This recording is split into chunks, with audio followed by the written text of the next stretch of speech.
V-Guard presents कौन जीत रहा है, को पावर्ड बाय सेंसोडाइन एंड विमल। बोलो जुबां केसरी।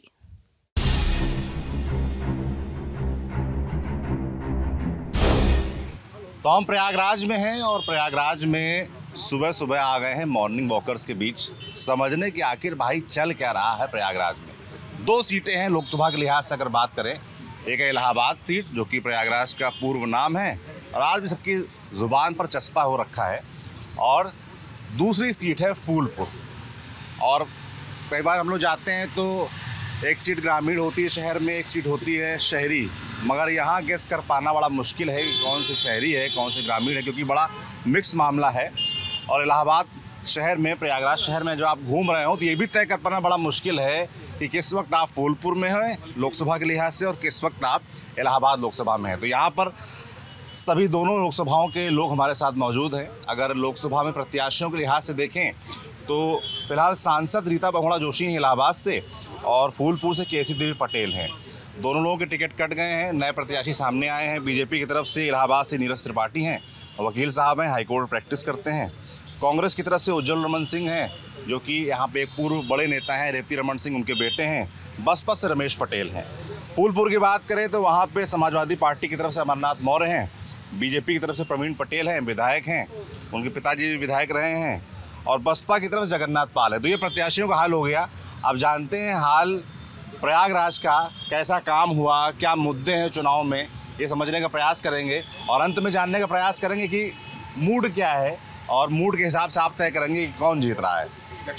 तो सभी लोगों को नमस्कार। आते हमको बताया गया कि यहाँ पे एक मॉर्निंग वॉकर्स एसोसिएशन भी है, तो ये मेरे लिए एकदम नई चीज़ थी ये समझ पाना कि हमारे इलाहाबाद का गौरव है। अच्छा, उसी के ये हमारे चेयरमैन साहब माननीय अशोक जैन जी। ये कब आप लोगों ने बनाया एसोसिएशन, तय किया कि ऐसा कुछ बनाना है? इसे बनाए पिछले 12 साल से है और 1972 से शहीद चंद्रशेखर आज़ाद पार्क में मैं हूँ। इसके पहले, आज़ादी के पहले इसे कुछ लोग कंपनी बाग कहते थे, कुछ एल्फ्रेड पार्क कहते थे, लेकिन एट प्रेजेंट टाइम शहीद चंद्रशेखर आज़ाद पार्क है। ये मॉर्निंग वॉकर एसोसिएशन इस टाइप का एसोसिएशन है कि यहाँ पे 8,715 लोग सुबह टहलने आते हैं। अच्छा। और 6,745 लोग शाम को टहलने आते हैं। पूरा नोट है, मतलब डेटा। उसके पीछे जो टिकट बिकता है इससे पता लगता है। अच्छा। इसमें बहुत से लोग हैं जो बगैर टिकट के भी आते हैं। वो 5 बजे जब ये गेट खुलता है उसके पहले 5 बजे में 5 मिनट बाकी रहता है, तो जिन्हें टिकट नहीं लेना होता उस समय भी पहुंच जाते हैं। अच्छा। तो उनकी गिनतियां तो एग्जैक्ट नहीं हो सकती। जैसे हमारे प्रधानमंत्री जी कहते हैं 140 करोड़ जनता है, एक एक जनता को कोई नहीं पता लगा सकता, एक अंदाज, एक आकलन किया जाता है। तो उसी तरह एक अंदाज था, इतने लोग आते हैं। उनमें बीच में हमारे साथ सैकड़ों लोग मेंबर हैं हमारे, जो अब उसमें कुछ नहीं तो 20-25 लोग अभी भी बैठे हैं हमारे साथ। इस एसोसिएशन का मतलब था इसी बहाने लोग इकट्ठे होते, अपनी बात समाज में, समाज की बात अपने लोगों के बीच में रखते रहते हैं। आप जैसे लोग जब कभी आते हैं तो उनके बीच में भी बात करने का मौका एक मिलता है। आज आप आए हुए हैं इस चुनाव की प्रक्रिया के संबंध में। नोएडा से चल के आए, कानपुर की धरती में पैदा हुए, प्रयागराज की धरती में मौजूद है। ये सारा इंट्रोडक्शन है हमारा सर के पास। अब आप चूंकि जिस जगह पे आए, ये इलाहाबाद का वो स्थान है, प्रयागराज कभी राजधानी होती थी उत्तर प्रदेश की, और जिस स्थान पे बैठे हैं ये एजी ऑफिस है, PHQ है। तो यहाँ का बहुत ही सम्मानित जगह जहाँ बैठे हैं, और सारे हमारे इष्ट मित्र दोस्त यार, और इलाहाबाद के बड़े प्रतिभाशाली कमिश्नर भी हैं यहाँ बैठे हुए हैं, मैं आपको बाद में बताऊँगा। अच्छा। और रहा यहाँ से जीतने की बात, हारने की बात। नहीं, जीतने हारने से पहले मैं थोड़ा सा है कि जीत हार में अभी आएंगे तो सब लोग बहस शुरू हो जाएगी। मैं थोड़ा पहले आप लोगों के लिहाज से शहर के इलाहाबाद प्रयागराज की 2 जो सीटें हैं, इलाहाबाद और फूलपुर, वहाँ के लोगों के हिसाब से मुद्दे क्या हैं शहर के, वो समझना चाहता हूँ। देखिए, मुद्दे हर आदमी के, हर व्यक्ति के हिसाब से अलग अलग होते हैं। आप तो इन लोग के नेता है ना, इसलिए पूछ रहा हूँ। नेता नहीं, अभिनेता भी हैं। नेता अभिनेता अपनी जगह की चीज़ है। जो सत्यता ये है, हर आदमी को घर में अगर 50 लोग हैं तो 37 ही आदमी आपकी बात मानते हैं। वो 50 में 13 आदमी आपके विरोध में भी होते हैं, खाना जरूर आपका खाते हैं। इस देश की विडम्बना है, ऐसा पीएम शायद जीवन में कभी आएगा, लेकिन उसके भी खिलाफत करने वाले लोग हैं। हम इनसे सिर्फ इतना ही कहेंगे, ये तो लोकतंत्र की खूबसूरती है ना सर। मैं इनके लिए सिर्फ इतना ही कहूँगा, वो मोदी को वोट दें ना दें हमें कोई मतलब नहीं, योगी को वोट दे ना दे कोई मतलब नहीं, लेकिन वोट देने जरूर जाए। वो जिसको उचित समझे। अगर मोदी जी ने अच्छा काम किया है तो उनके हाथ को मजबूत करें, उनकी बातों को सुने और उसके देश को सुदृढ़ करें। आप सनातनी हैं, कम से कम हिंदू होने का परिचय तो दे। मैं इतनी बात के साथ अपनी बात, चूँकि बहुत लोग हैं, सबकी बातों को आप कवरेज कीजिए, लेकिन वोट देने जरूर जाएँ। ये विलासता का जीवन जो जीना चाहता है हिंदू समाज, हम इनसे सिर्फ एक बात की जागरूकता करते हैं और जागृति के लिए कहते हैं, ये जाएँ, निकलें और अपने परिवार के अगल बगल के 5 लोगों को ले जाएं, तब काम बनेगा। ऐसे 40% वोटिंग से कभी भी देश का उद्धार नहीं होना। हम जिनके लिए जुड़े हैं, हम चाहेंगे उनके लिए कुछ तो करें, मदद करें। अच्छे हैं तो उनकी अच्छाई को ध्यान रखें, बुराई है तो बुराई पे ध्यान रखें, लेकिन वोट जरूर दें, घर से निकलें। इन्हीं शब्दों के साथ बहुत अच्छी बात आपने बोली, वोट करने की अपील आपने कही, मगर आपने मुद्दे नहीं समझाए मुझे इस शहर के। आपके हिसाब से क्या है वो बता दीजिए, सबका मत बताइए।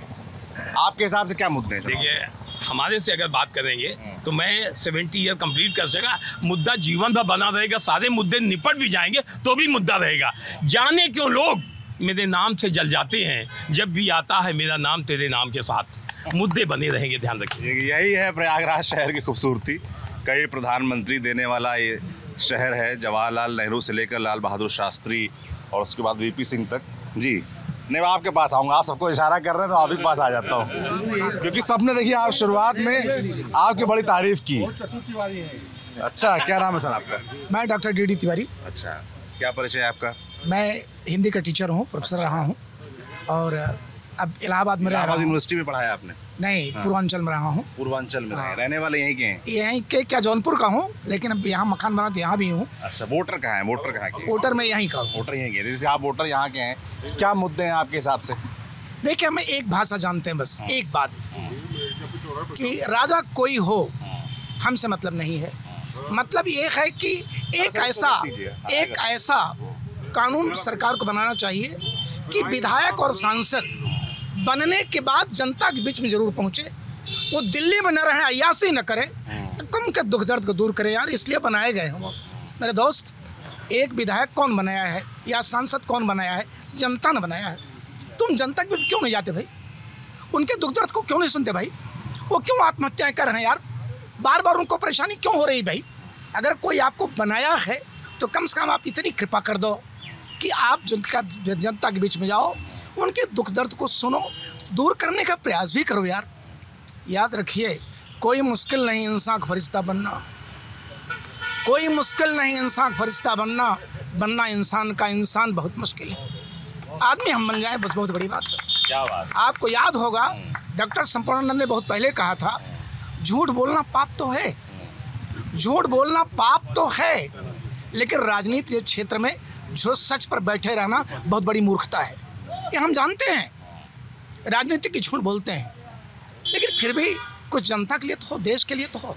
हाँ, एक बात मैं कहूँगा, मैं किसी विशेष पार्टी को नहीं कहता, लेकिन मैं तो सन 80-82 से इलाहाबाद में रहा हूँ कि भाजपा के आने के बाद जो काम हमारे यहाँ इलाहाबाद में देखा, माँ कसम आज तक कभी नहीं हुआ था। किस तरह काम? क्या देखा? हर जैसे सड़कें ही देख लीजिए आप। याद रखिए, पहली एक बात बताऊं, अगर किसी आदमी का विकास जानना हो तो उसका घर देखो, उसकी गाड़ी देखो, उसका खान पान देखो। वैसे देश का विकास देखना हो, आप सड़क देखिए, लोगों को आने जाने का साधन देखिए। ये तो बहुत बड़ा माध्यम है भाई, क्योंकि मुझे मालूम यही कंपनी गार्डन है जहाँ दिन में भी छिनेती होती थी बहुत पहले और लोग बाथरूम जाते थे। वही आनंद भवन है जहाँ इलाहाबाद सारा कूड़ा कचरा बगड़े में डाला जाता था। तो कम से कम इतना बात किया। और दूसरी बात, सच तो ये बताएं, राजनीति की बात अगर आती है, मोदी के कारण आज भारत को दुनिया जानती है, नहीं कोई नहीं जानती थी। अच्छा, अंतर्राष्ट्रीय न्यायालय में जाते थे और अंतर्राष्ट्रीय में जाते थे, सबसे पीछे बैठे रहते थे, कोई पूछता ही नहीं था। आज अमेरिका का राष्ट्रपति, रूस का राष्ट्रपति भी हाथ मिलाने के लिए लालायित रहता है। पहले वाले राष्ट्रपति नहीं मिलाते थे आप? हाँ, तो नहीं, किसी लायक नहीं थे। अच्छा, लायक का मतलब समझ रहे हैं कि उनको बस वही कि जैसे भारत का कोई पिछलग्गू आदमी, हाँ उधर ही रहो, उधर रहो, उधर रहो, जैसे हम लोग गांव होता नहीं, अरे हो गया हो गया। एक बंदा ऐसा है जिसने भारत को शीर्ष पर पहुंचा दिया। अच्छा, और ऐसा आदमी मिलना मुश्किल है, इसीलिए मैंने मोदी के लिए किताब भी लिख डाली है। अच्छा, नरेंद्र दत्त का पुनर्जन्म। विवेकानंद का नाम नरेंद्र दत्त ही था, इनका नाम नरेंद्र मोदी है। नरेंद्र दत्त का पुनर्जन्म, नरेंद्र दत्त अब नरेंद्र मोदी के रूप में।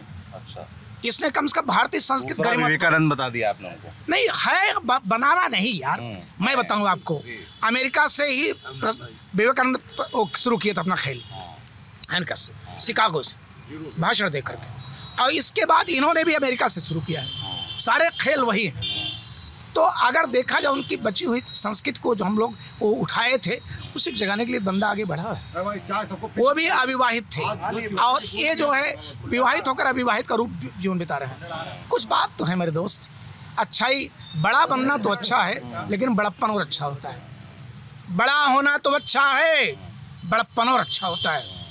मैं देख चुका हूँ कई बार, बहुत सारे प्रधानमंत्री जब शुरू अपने लोकसभा में प्रवेश करते हैं। कौन से प्रधानमंत्री देखे आपने, किनका कार्यकाल? यार उसको छोड़ो, मूल पे आ जाइए। जब प्रधानमंत्री जब जाते हैं तो वहाँ सीढ़ी पर कभी चरण नहीं छूते। मोदी जी जब जो है सीढ़ी पर चढ़ रहे थे तो उन्होंने पहले प्रणाम किया है कि आज मैं ऐसी जगह जा रहा हूँ, ये बहुत बड़ी बात है। हाँ, लोग मंदिर समझकर उसको, ये बहुत बड़ी बात है, ये बहुत बड़ी बात है। आप सबने अभी देख रहे हैं आप कैसे छोटी छोटी चीज़ों का सिंबॉलिक असर होता है। लोग बात करते हैं, लोग चर्चा करते हैं। बाबूजी से बात करेंगे कि क्या मसला है, ये सब लोग आपकी मौज ले रहे थे, समझ नहीं पा रहा हूँ। अकेले आप ही के पीछे क्यों पड़े सब लोग? इसलिए क्या नाम है आपका?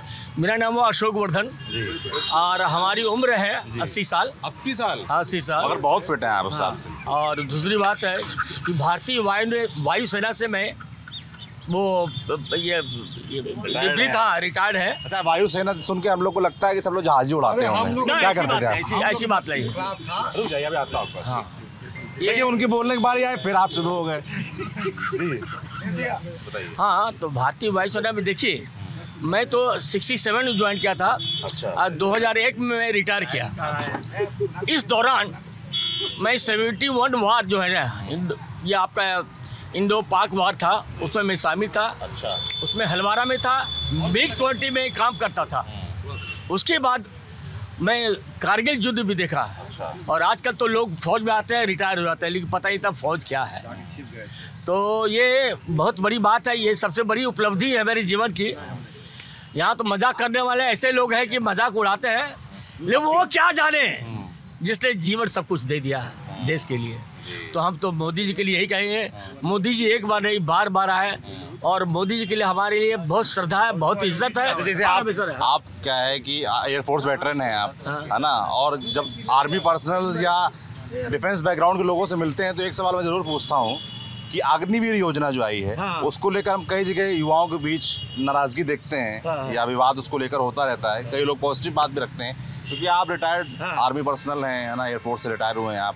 आपके हिसाब से कैसी योजना है? आपने बोला कि बहुत लोग जल्दी रिटायर हो जाते हैं, तो ये तो 4 साल में हो जाएंगे। हाँ, नहीं हो जाएंगे, ये तो ठीक है, लेकिन मैं इसके पक्ष में नहीं हूँ, इसलिए कि 4 साल में उनको क्या मिलेगा बताइए। आप जब फौज में आते हैं, आप 4 साल का मतलब, जैसे आपको बोलना है तो मुझे बता दी, मैं आ जाऊंगा। सुन लो पहले। चलिए। अरे ये देखिए यार, ऑन कैमरा हम कह दे रहे हैं। शादी के हो रहा है, फिर बताइए। मैं अपने शब्दों को विराम देता हूँ कि लोग सब इतने हैं कि मैं एक पांडव हूँ, सारे कौरव हैं। कहने को तो साले हैं, लेकिन क्या बताइए, हमें नहीं बोलेंगे। मगर बोल दीजिए आप जो बता रहे हैं, मैं जानना चाहता हूँ क्या राय है। अरे भाई साहब, आप तो ऐसे दबाव बना रहे हैं। क्या आप तो ऐसा बोल रहे हैं कि जैसे देखा अभी हम लोग शादी का। अरे जीजा लोग कहाँ डरने लगे सालों से, बताइए। अरे इससे डरने लगे तो बताइए, शंभू मंगू से। नहीं, वो अपने हिसाब से जो गवर्नमेंट कर रही है, लेकिन आप हमारा मैंने इमोशनल लेना चाहते ही है। हम क्या, ये बहुत छोटा सा ये चीज़ है। देखिए, पैसा नहीं तो कुछ नहीं है, इसके लिए तो बहुत ज़रूरी है। जीने के लिए तो कुछ चाहिए, तो ठीक है। हमारे से बड़े बड़े दिमाग वाले भी हैं। अब क्या अग्निवीर के बारे में बोलते हैं, हम उसके बारे में कुछ नहीं कहते हैं। और मैं इतना ही कहूँगा कि मोदी जी एक जन्म क्या 7 जन्म मिले तो हमारे देश का सौभाग्य है। इन्हीं शब्दों के साथ मैं अपने शब्दों को विराम दे। जी, आप क्या बोल रहे थे? क्या नाम है आपका? चाय रख दे। आप चाय में डिस्टर्ब कर दिया हमने। नहीं, कोई बात नहीं है। मेरा नाम ओम नारायण त्रिपाठी है। जी, क्या करते हैं आप? मैं उच्च न्यायालय में अधिवक्ता हूँ।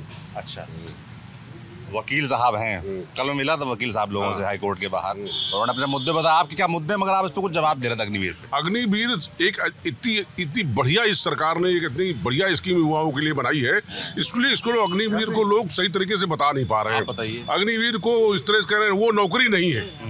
आप एक तरह से सोचिए, एक लड़का गाँव से आता है, ठीक है, यहाँ आता है तो जाता है, अगर वो अब सेना की तैयारी करता है या किसी और फोर्सेस की तैयारी करता है तो उसको जाके क्लासेस कोचिंग करना पड़ता है, वहाँ जाके फीस जमा करनी पड़ती है। वहाँ फीस जमा करने के बाद अपना पैसा खर्च करके वो ट्रेनिंग करता है, और ट्रेनिंग करने के बाद फिर जाता है नौकरी के लिए संघर्ष करता है।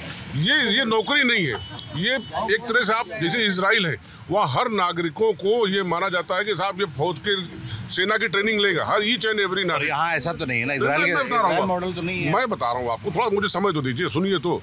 यहाँ क्या है, आप उसको नौकरी मान करके आप नौकरी प्रचारित कर रहे हैं। हमारे यहाँ हम उसको कहते हैं कि देश, हमारे इस देश की हमारे सरकार ने एक नौजवानों के लिए एक स्कीम लाई अग्निवीर, उसमें आपको सरकारी पैसे से ट्रेनिंग मिल रही है, सरकारी पैसे से आपको नौकरी का तरीका सिखाया जा रहा है। और 4 साल के बाद, जब आप 4 साल बाद आपका वो कार्यकाल ट्रेनिंग का खत्म होता है, फिर आपके पास आप एक ट्रेंड प्रशिक्षित, सेना के द्वारा प्रशिक्षित आप एक युवा हैं, और आपके पास मौके बहुत ज़्यादा हैं। लोग एनसीसी क्यों ज्वाइन करते हैं? लोग एनसीसी क्यों ज्वाइन करते हैं? आप एनसीसी के लिए नौकरी हो गई, वहाँ तो आप जाते हैं, पढ़ते हैं इसलिए कि हमें फौज में नौकरी मिल जाएगी, इसीलिए जाते हैं ना। तो आप इसको प्रिमिलरी समझिए, अग्निवीर को प्रिमिलरी समझिए। जैसे कि मैं एक और आर्मी पर्सनल से मिला था कि गांव में, वो रिटायर्ड आर्मी मैन थे, तो उन्होंने ये बात बोली कि अगर इजराइल मॉडल ही करना है तो फिर सबको दे दिया जाए। तो फिर बात तो सुनिए, फिर वो उनका कहना था, उनका तर्क जो था वो मैं बता रहा हूँ कि वो भी आर्मी से रिटायर्ड आदमी थे, उनका तर्क था अगर इजराइल मॉडल पे जाना है फिर आप सबको अलाउ कर दीजिए, सबको लीजिए, ट्रेनिंग कराइए, है ना, सबको वो मौका दीजिए। और अगर कह रहे हैं कि बाकायदा आर्मी में जैसे आप भर्ती करते थे वैसे ही भर्ती करनी है, वैसे ही लाखों में हज़ारों को छांटना है, तो फिर तो उनको प्रॉपर नौकरी दीजिए। अगर सारे टेस्ट हो रहे हैं, है ना, रिटर्न से लेकर, दौड़ से लेकर, सारा मेडिकल से लेकर सारी चीज़ें पास करके कोई पहुंच रहा है, तो 4 साल की निश्चितता क्यों होनी चाहिए? फिर उन्होंने शादी वाला तर्क दिया कि 4 साल की इसकी नौकरी है, उसको उससे शादी कौन करेगा? आप एक बात समझिए, आप हमें एक बात बताइए, आप छोटे से बच्चे को किसी कॉन्वेंट में या किसी अच्छे स्कूल में एडमिशन के लिए जाते हैं, तो क्यों नहीं सब बच्चों को एडमिशन ले लेते? वहाँ भी देखते हैं, इनका मेंटल एबिलिटी चेक करते हैं, इनकी फिजिकल एबिलिटी चेक करते हैं, फैमिली बैकग्राउंड देखते हैं, और वो देखते हैं कि कितना पढ़ सकता है कि नहीं पढ़ सकता है। फौज में जा रहे हैं आप फौज में जा रहे हैं, मूंगफली बेचने नहीं जा रहे हैं, आप फौज में जा रहे हैं, आपको सरकारी बंदूक मिलेगी, आपको सरकारी वर्दी मिलेगी, और आपको ये भी ना देखें कि आपके हाथ पैर ठीक है, आप चल फिर पाते ही नहीं। कोई जरूरी है कि हर आदमी सेना की नौकरी करे? किसान का बच्चा अगर है या किसी की नौकरी पेशा बच्चा है, नौकरी का मतलब ये नहीं हुआ कि नौकरी। आपको जो प्रिमिलरी जो आपकी जांच होती है, आप कह रहे हैं ना कि सबको क्यों नहीं कर देते? ऐसे यूनिवर्सल टेढ़े मेढ़े लंगड़े लूले जितने सबको सेना में भर दे। आप ही चाहते ना, हम कह रहे हैं जो योग्य है, शारीरिक क्षमता जिसमें है, जो दौड़ सकता है, जो कूद सकता है, जो रस्सी में चढ़ सकता है, जो घुड़सवारी कर सकता है, सेना में हो जाएगा ना। हम अगर आप कहते सब आदमी कर दो, 18 साल से जितने युवा हैं सबको अपॉर्चुनिटी है, आप दौड़ के जाइए, वहाँ भर्ती हो जाइए, वो ट्रेनिंग कराएंगे आपको। जब आपकी ट्रेनिंग हो जाएगी, उसके बाद 4 साल बाद आप निकलते हैं तो आपके पास एक सर्टिफाइड लाइसेंस होता है कि आप अग्निवीर हैं। मिलिट्री के लोग जो रिटायर होते हैं, फौज से जो लोग रिटायर होते हैं, या जो 18 साल की नौकरी करके चले आते हैं, उनके पास भी ऑप्शन होता है कि किसी भी गवर्नमेंट इंस्टीट्यूशन में जा करके उनको वेटेज मिलता है, उनका वहाँ सर्टेन परसेंटेज उनका कोटा फिक्स है कि हम ये रिटायर फौजी लोगों को रखेंगे। तो अब ये मान ले कि साहब वो जो नौकरी कर रहे हैं वो गलत है।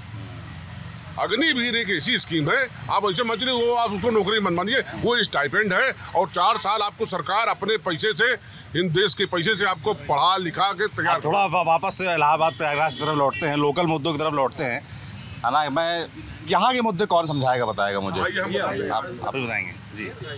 देखिए, मुद्दों की अगर बात करते हैं तो मुद्दों की बात करते हैं तो पिछले 10 सालों में मोदी सरकार ने जो काम किया, और पिछले 7 और लगभग 7.5 सालों में योगी सरकार ने जो काम किया, यहाँ का मुद्दा यहाँ आतंकवाद था।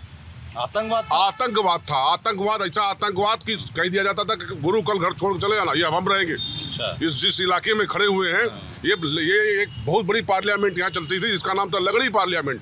आप जिस जगह पे खड़े हैं, यहाँ एक दिल्ली की पार्लियामेंट है, एक इलाहाबाद की पार्लियामेंट है। इस पार्लियामेंट में भी देश के चंद्रशेखर जी जैसे तमाम बड़े नेता लोग आते थे। इस पार्लियामेंट में यही लगती थी, पुलिया थी, ये लोग बैठते थे, तमाम मुद्दों पर चर्चा होती थी। सबसे बड़ा मुद्दा था यहाँ पर गुंडागर्दी का, आतंक का। आतंकवाद क्या है? जो फौज पे लड़ रही है, सेना पे, वो तो विदेश से प्रायोजित आतंकवाद है। यहाँ लोकल जो अपराधी थे, जो लोकल गुंडे थे, जिसकी गर्मी ठंडी करने का काम माननीय योगी जी ने किया, माननीय गुंडे, तमाम गुंडे थे, सब जानते हैं, जिनको फोन ठंडा कर दिया, जिन्होंने, ऐसी स्थिति थी यहाँ व्यापारी बिजनेस नहीं कर पाता था, शाम को फोन आता था कि तुम्हारा बंगला है, तुम बहुत दिन रह लिए, अब तुम भागो यहाँ से, अब ये बंगला मेरा कल हो जाएगा। दहशत में आदमी रहता था। किन अपराधियों की बात कर रहे हैं? तमाम अपराधी हैं, नाम बताइए। आप तो सब जानते हैं, हमको नाम की स्थिति है। अभी भी मैं जानना चाहता हूँ कि खौफ है क्या? नाम नहीं ले रहे हैं आप लोग? नाम लेना उचित नहीं है, नाम लेना उचित नहीं है। उस खौफ से जो व्यापारी गुजरा है ना, वो व्यापारी जानता है किस खौफ से गुजरा है। महिमा मंडन आज ये नाम लेके उनको हीरो क्यों बनाए? खत्म हो गए, धरती के नीचे चले गए, मिट्टी में मिल गए, अब यहाँ आदमी शांति। क्या नाम है आपका? मेरा नाम इंजीनियर संदीप विश्वकर्मा है। मैं आपसे मैं बता रहा हूँ, मैं सपा का पूर्व छात्र सभा का मैं जिला महासचिव रहा हूँ, ये छात्र नेता इलाहाबाद विश्वविद्यालय का। मैं आपको पहली बात तो जो आप इलाहाबाद की पावन धरती पे आए, मैं आपका बहुत बहुत आपकी टीम का आभार व्यक्त करता हूँ। और मैं कहना चाहूँगा कि दस्तूर मोहब्बत का सिखाया नहीं जाता, दस्तूर मोहब्बत का सिखाया नहीं जाता, और ये ऐसा सबक है जिसे पढ़ाया नहीं जाता। ये इलाहाबाद की नगरी से हम लोग ये जो इलाहाबाद की मोहब्बत सीखे हैं, और कोई भी आता है यहाँ सबको मोहब्बत मिलती है। और ये अभी जो बात कर रहे थे हमारे गुरुजी, हमारे बहुत सीनियर है, हम लोग के बहुत सारे लोगों को गुरुजी ने पढ़ाया है, बनाया है। अभी कह रहे थे कि स्वामी विवेकानंद जी की बात कह रहे थे कि नरेंद्र दत्त करके लिखे हुए हैं, तो स्वामी विवेकानंद जी का कोट मैं कह रहा हूँ, आप उठा के पढ़ सकते हैं। स्वामी विवेकानंद जी ने कहा था कि महात्मा वो है जो गरीबों और असहायों के लिए रोता है। उन्होंने जाति धर्म मजहब के नाम पे कभी कहीं पर भी जिक्र नहीं किया हुआ है। और यही मोदी जी यहाँ पे आए थे, अभी बात कर रहे थे, चलिए गुंडागर्दी की अच्छी बात है, बगल में विनोद सोनकर जी, मेरे पास वीडियो है, सबके पास है। विनोद सोनकर ने खुल के कहा कि आओ, नाम लेके, विशेष बिरादरी का नाम लेके कहा कि आओ सालों को गाली देते हुए माँ बहन की, आओ जमीन कब्जा करते हैं। ये अभी की बात है, मौजूदा। भैया एक मिनट बोलने दीजिए, ये आप ना कहिए बीच में, हमको ना बताइए, अगर डिस्टर्ब करेंगे फिर हम भी करेंगे ना, गड़बड़ हो जाएगा। तो मसला इस बात का है कि अभी जो बात गुंडागर्दी की हो रही थी, यही विनोद सोनकर जी प्रत्याशी हुए, चुनाव हो गया, उनका टिकट हटा नहीं पाए। और अभी जो एक बात की कर रहे थे, नारी सुरक्षा की बात कर रहे थे, मोदी जी ने कहा था कि बहुत हुआ अत्याचार, अब की बार मोदी सरकार।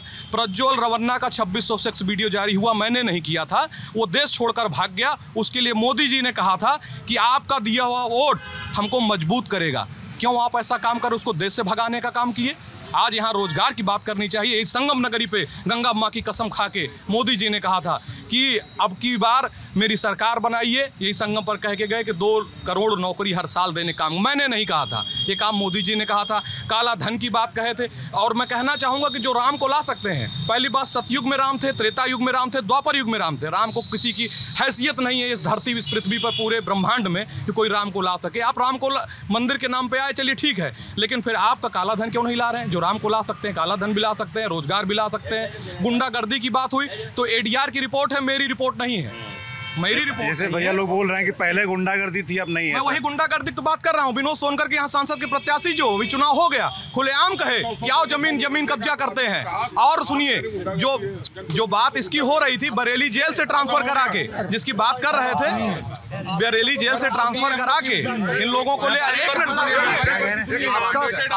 अब तक जो है, मैं हरिंदर सिंह हूँ, ये जो बात कर रहे हैं ना, अब तक ये चौराहा पर 50 राइफल घूमता, राइफल बात कर रहे हैं, ये 50 राइफल, यही मोलेमा बनवाया, कितने लोगों को गंगा फेंकवा दिया, दबा कर, नहीं बोल रहे हैं इस पर। मैं सबसे पहले सारे समूह की तरफ से आप एक मिनट भाई साहब बहुत इन्होंने 3 चाय पी ली है। जी आइए। मैं सारे समूह की तरफ से आपके चैनल को पहले तो बहुत बधाई दूंगा कि आप आए हैं हम लोगों के बीच में। आपने जो है हम लोग की जो व्यथा है वो आप सुनने के लिए आए हैं। देखिए, पूर्व की सरकारें जो थी वो सिर्फ जेब भरने का काम करती थी, जेब भरने का काम करती थी। पिछले 10 वर्षों में हर आदमी जान रहा है कि भारत में कितने बड़े बड़े काम हुए हैं। आप हाईवे देख लीजिए, आप हॉस्पिटल देख लीजिए, स्वास्थ्य पे देख लीजिए, और बिजली पानी की व्यवस्था तो ऐसी हो गई है इलाहाबाद के पूरे उत्तर प्रदेश में, जैसे महानगरों में होती थी वैसी व्यवस्था हो गई है। यहाँ जितने लोग बैठे हैं, कोई कह दे कि इस सड़ी गर्मी में, भीषण गर्मी में 1 घंटे के लिए आदमी जूझा हो। जहाँ तक व्यापारियों की बात है, आज व्यापारी भय मुक्त है। अच्छा। मैं चाहूँगा कि हमारे देश के यशस्वी प्रधानमंत्री हमेशा हमेशा के लिए प्रधानमंत्री बने, ये मेरी दिल इच्छा है। मैं संजय वर्मा, प्रयाग सराफा मंडल का अध्यक्ष, और आपको मैं बहुत बहुत धन्यवाद। क्या मुद्दे हैं व्यापारियों के? व्यापारियों के मुद्दे हैं, वो अभी तक जो ग्रसित रहते थे, भय से ग्रसित रहते थे, आज वो भय मुक्त हैं। अच्छा। भय मुक्त है। बहु बेटियां बिल्कुल निसंकोच निकल रही हैं। वो चाहे रात को 11 बजे निकल जाए, कहीं कोई दिक्कत नहीं है। बुलडोजर चलेगा। और अगर माफिया अगर पैदा होता है तो निश्चित तौर से फिर वो जमीन की तह में चला जाएगा। क्या नाम है आपका? क्या नाम है आपका? मैं मनोज त्रिपाठी। क्या करते हैं आप? गंगा धाम से मेरा बिजनेस है। अच्छा। डेयरी फार्म और रिसॉर्ट वगैरह है जसरा में।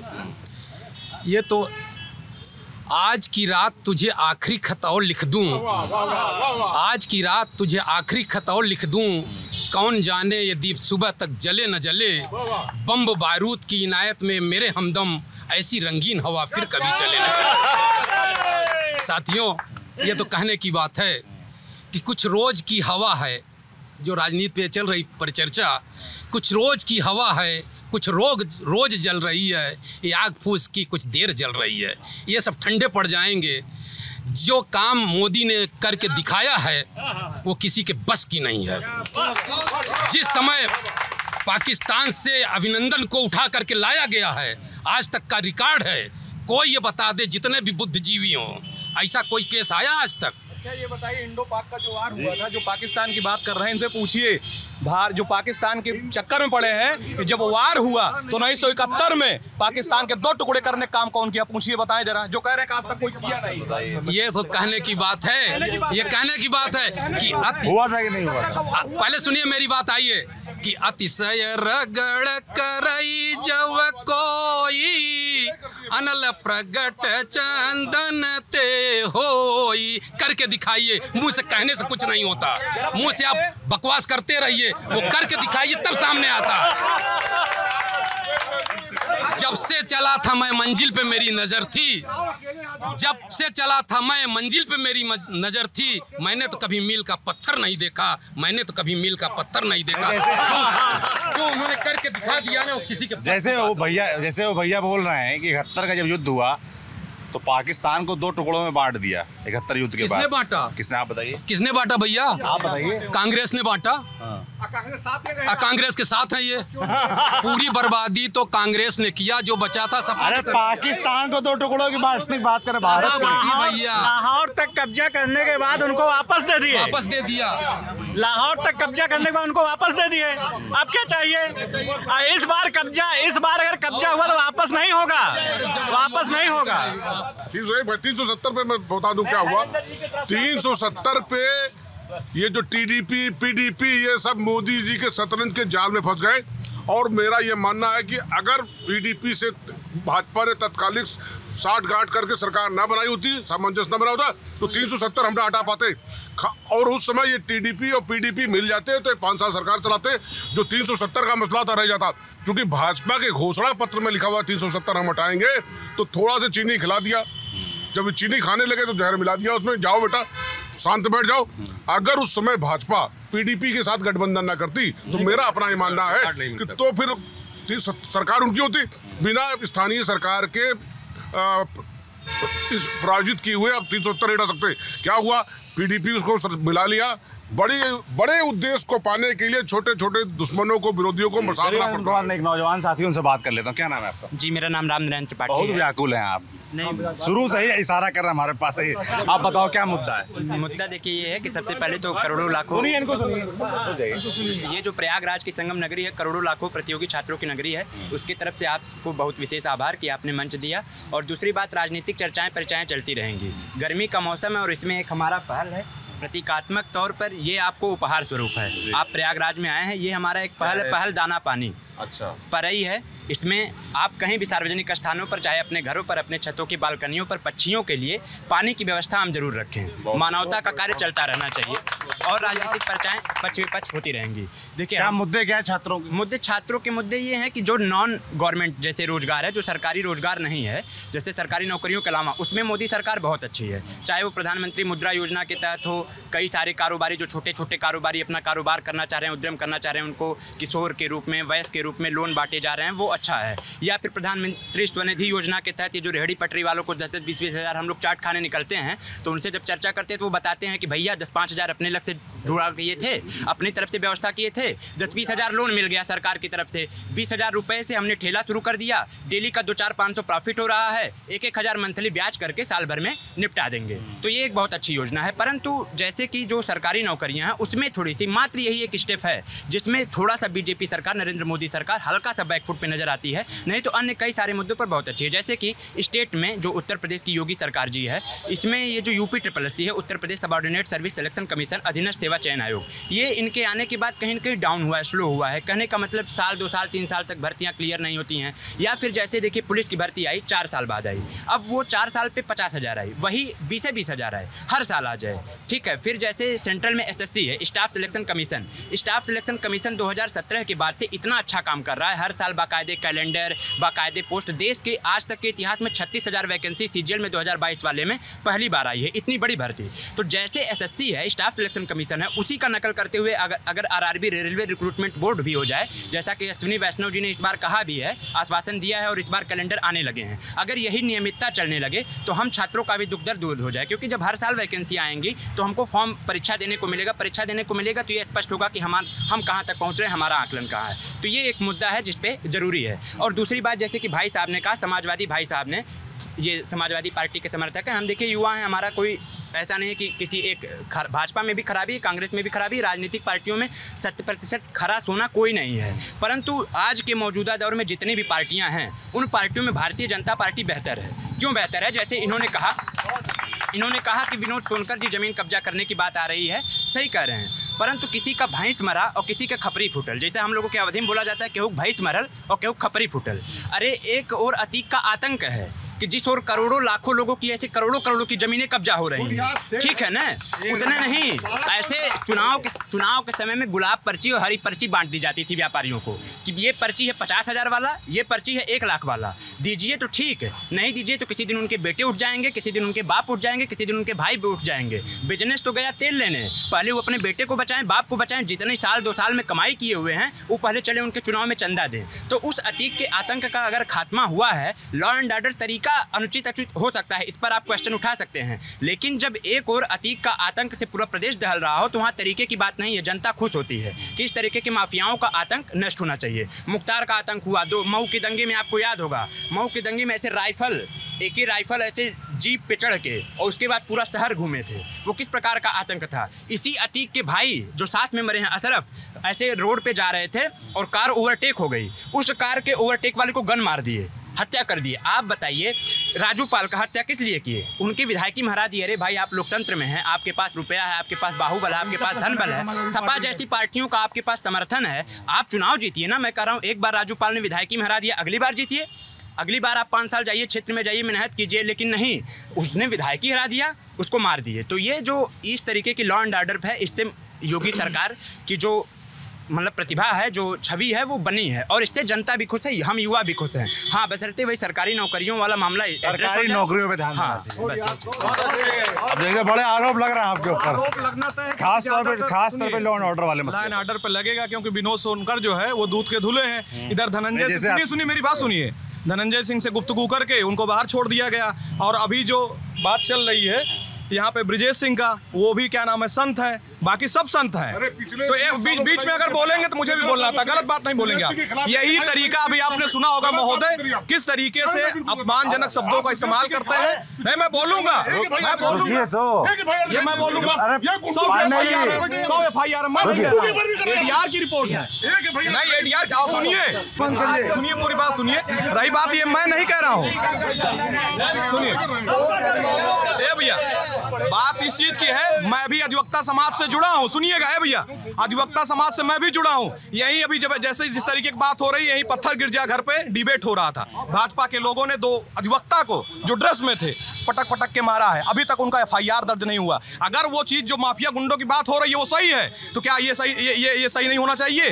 अभी तक बैठे हैं, अधिवक्ता समाज से अगर आते हैं तो आप कहिए कि सही चीज है। और रही बात, जो चीज गलत है वो हमेशा गलत होना चाहिए। और रही बात इसकी, जो भी महोदय हमारे भाई कहकर चले गए, यहाँ खड़े हैं, पेपर लीकेज, सरकार किसी की भी हो, सपा की हो, बसपा को, हम लोग भी जैसे युवा हैं तो हम चाहते हैं कि रोजगार मिले। सबसे ज्यादा पेपर लीकेज क्यों कराया जा रहा है? क्यों कराया जा रहा है? और रही बात इस तरीके, सुनिए,